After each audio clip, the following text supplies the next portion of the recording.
I'm not saying I'm the kind of person who steals dreams, but I do have a way to get you to share them. Let's set the stage. Picture yourself sitting across from someone you're just beginning to get to know. Instead of defaulting to the usual dull small talk, like, "What's your favorite band?" or "Do you follow any celebrities?" one of you ask. If you could choose any place in the world to have a romantic dinner, where would it be? And who would you want to share it with? Boom. Just like that, you've tapped into their imagination and dreams. You're not just starting a conversation, you're inviting them into a vision of possibility. This question isn't merely a conversation starter, it's an invitation to dream. It gently nudges the other person to open up, offering a glimpse into their world and revealing what truly matters to them. Whether their answer takes you to a candlelit rooftop in Paris or a cozy rustic cabin in the mountains, it doesn't just reflect their choice of destination. It speaks volumes about their values, their ideal moments, and what they find meaningful in relationships. Open-ended, imaginative questions like this foster emotional connection. When we're asked to visualize and share personal dreams or experiences, it activates the deeper parts of our brain tied to empathy and storytelling. This creates a stronger bond than the surface-level exchanges like, "I love pizza too." What makes this question even more magical is how you follow up. Let's say they respond, "I'd love to have dinner on a quiet beach in the Maldives with someone who can make me laugh until my stomach hurts." Now you have a treasure trove of opportunities to explore. The Maldives sounds incredible. Are you drawn to the tranquility or the beauty of the place? Laughter is key. Do you have a favorite memory of laughing so hard you couldn't stop? See what's happening? The conversation naturally flows into deeper territory, moving from collecting facts to discovering the person behind the facts. As Oprah Winfrey once said, "The greatest gift you can give someone is the gift of your full attention." A question like this doesn't just show genuine interest, it also gives the other person space to shine. It demonstrates that you're not merely curious about surface details, you're intrigued by their dreams and desires. Recently, I asked a friend this very question, and their response blew me away. I'd have dinner on a space station, looking down at Earth, with my grandfather who passed away before I was born. That answer sparked an emotional conversation about family, legacy, and dreams for the future. It wasn't just small talk. It was a moment of connection that I'll never forget. Sometimes the best way to truly get to know someone isn't by asking about their past, but by exploring their dreams for the future. These kinds of conversations can lead to moments that stick with you for a lifetime. So the next time you want to connect with someone, ditch the small talk and try inviting them to dream. Who knows? You might just uncover something extraordinary. I'm not saying I'm the best conversationalist, but I've got a lot to say. And sure, some might accuse me of loving a bit of self-praise, and you know what? They're right. I enjoy talking about myself. But here's the thing. It's not just me. Everyone loves hearing something nice about themselves. When you think about it, every conversation is an opportunity to create art, and you, my friend, are the artist. Let's explore how you can spark meaningful discussions and leave a lasting impression long after the conversation ends. For instance, if you want to compliment someone but don't want it to come off as mere flattery, try saying something like, "This isn't just a compliment, but I genuinely think you're stunning. Let me ask you, have you ever considered entering a beauty pageant? If so, which one do you think you'd want to join?"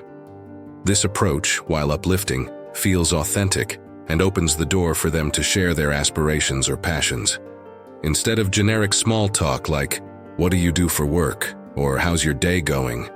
consider asking more thought-provoking questions, such as, "If you could be famous for anything, what would it be and why?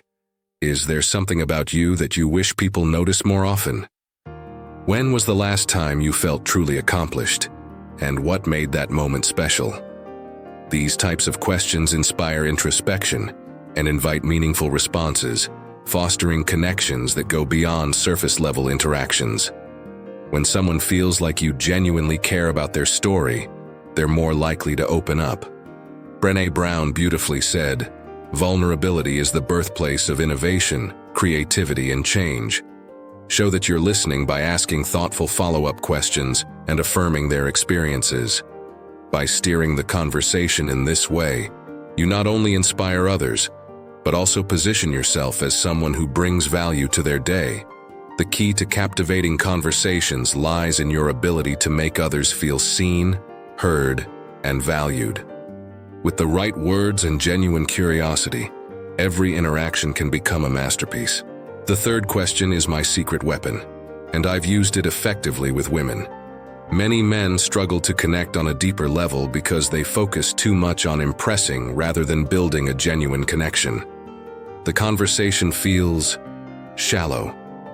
You want depth, that spark that makes her think, wow, this guy really gets me. The truth is, building rapport isn't about bragging or telling endless jokes. It's about finding common ground, those little threads that weave your shared experiences together. But how do you uncover those threads and steer the conversation towards something meaningful and engaging? First, you need to master the art of reading women. For now, I'll cover the basics, and in a follow-up video, we'll dive deeper into this topic. Every great conversation begins with one essential skill: understanding her emotions. Is she adventurous, a dreamer, or someone who values intellectual depth? You don't need superpowers, just a bit of observation. Pay attention to how she talks about her day or her body language when discussing specific topics. This is where the magic happens. You could say something like, "I bet we have something in common," like a shared love for spontaneous travel. Here's a fun challenge. Can you guess 2 more things we might have in common? Did you see what just happened? You introduced a playful game, subtly displayed confidence and curiosity, and invited her to open up. This isn't just a conversation, it's a way to create connection. When you share something about yourself, others are more likely to share in return, which builds trust and emotional connection. By turning the question into an interactive experience, you also tap into people's natural love for challenges and puzzles. It shifts the dynamic from you versus her to both of you versus the mystery.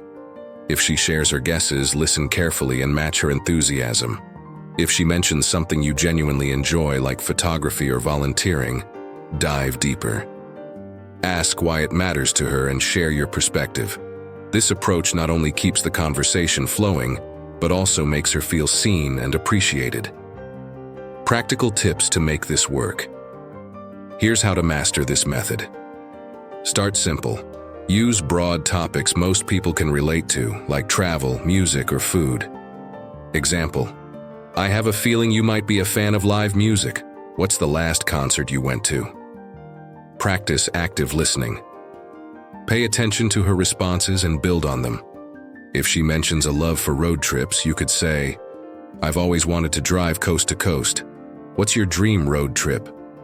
Add a playful twist. Keep the tone light and fun by introducing challenges or bets, like guessing her favorite food or sharing quirky facts about yourself.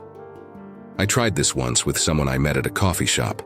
I said, "I bet we both have a guilty pleasure TV show. I'll guess yours if you guess mine." She laughed and guessed Friends, which led to a 20-minute conversation about comedies, embarrassing binge sessions, and dream vacations. That playful question turned into hours of connection. The beauty of this approach is its flexibility. It doesn't have to be perfect, it just needs to feel genuine and thoughtful. So, are you ready to give it a try? Next time you're talking to someone, don't just ask questions. Turn them into a game. Spark curiosity and let the magic unfold. Have you ever taken a moment to pause and ask yourself, who has shaped my life the most? Perhaps it's someone who taught you to dream bigger or inspired you to keep going when life got tough.